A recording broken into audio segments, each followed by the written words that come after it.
problem with it. My thing would be though, for Micah, my advice would be for Micah would be, just make sure we're all right, where we're and being where your feet are. Because if we're at work and the run game's terrible, but you're doing a podcast every week and the run game is terrible, then what are you really caring about? Are you caring about the crowd that is watching your podcast? Are you caring about the success of our team and the Super Bowl that we're trying to reach? See what I'm saying? So, this is his teammate Malik Hooker. Okay. And he was on a show and really kind of put Micah Parsons out. Micah sees it in response and says, I wish he would have just told me that in person instead of going out like that. Now, what you got to say, Boo? All right. So the media dynamic has changed, right? There's no ifs, ands, or buts about that, right? Think of it like this. In layman's terms, players having podcasts is almost, especially in season, players having in-season podcasts is no different than radio contract appearances. Yeah.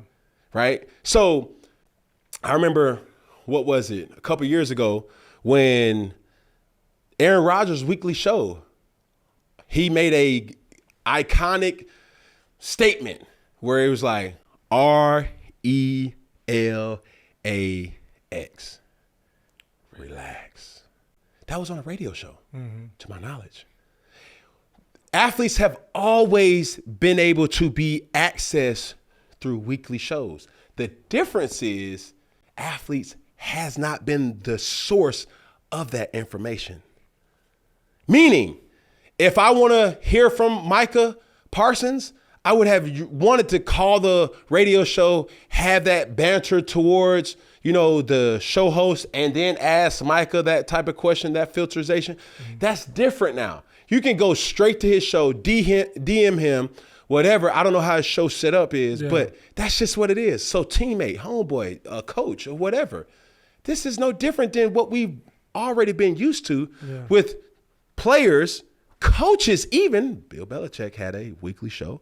Yeah. Ron Rivera had a weekly show. Multiple coaches have had weekly shows. It just looks different now and more control to the athlete. But I even got to say this, and I might be reaching. Y'all had to do media multiple times a week anyway.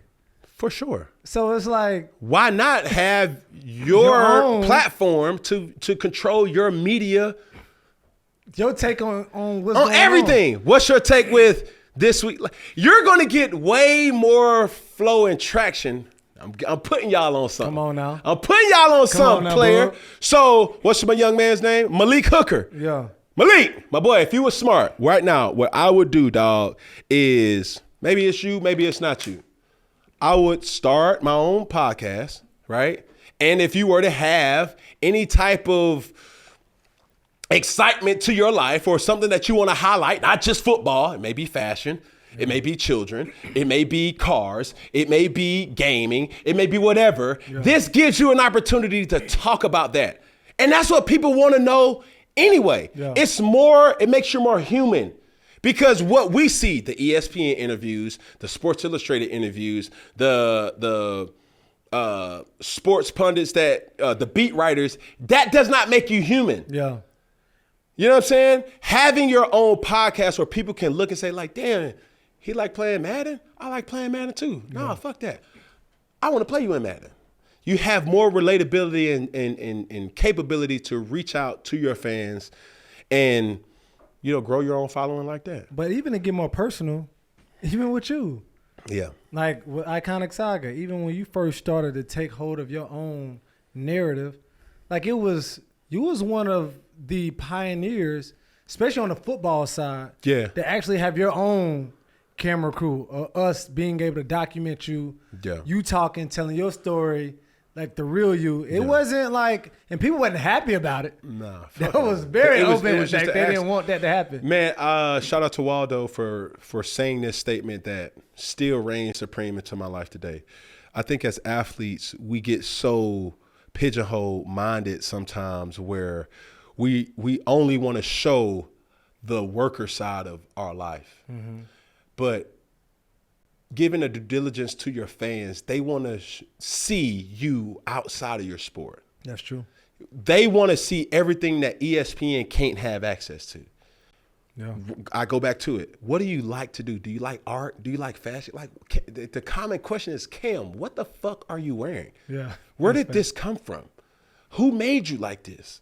Not, can you identify the mic? Can you, riddle off your favorite plays? Because 9 times out of 10, the amount of football that I know, not a lot of people can know and understand. And if I were to show the complexity of what my bandwidth of understanding the philosophical, I just put them words together. Come on now. The philosophical approach of football, it'd fly over people's heads. Dreads, fades too. Okay, and sunroofs. You dig what I'm saying? Yeah, Translucent too. I forget I the small man. folks like you pay. So the thing is, it's like, that's not what we can relate to. Yeah. Let's relate to you as a father. I would always say this thing. I said, while I was playing football, there's probably 64 to 100 people who really knows what I know. Yeah. If that. Probably a little bit more. What I mean by that, only people who I'm talking for are quarterbacks who've played this game at that high level. Now, granted, that's not to say people can't be impressed with like, I never thought about it like that. But when I talk about me being a father, now millions of people can relate to what I talk about. And that's the only reason, one of the main reasons why I started controlling my own narrative, because it was so much about me that was being left behind. Yeah. It's like, I'm a good man. Cam's soaking under a towel. Cam's a me type of person. He's bitter. He's this, he's that.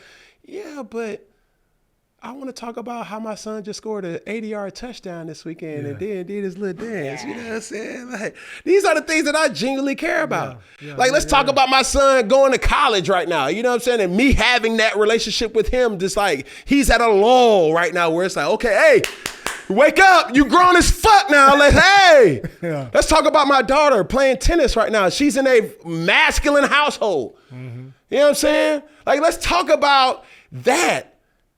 How do you debrief, Cam? Okay, man, I smoke a cigar. Man, I just find solitude in the noise of my house. Yeah. Feet running through the house.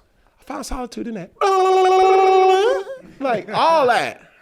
So we could talk about football, but it's so much more to me than just football. So that's why Micah Parsons has his platform or his podcast.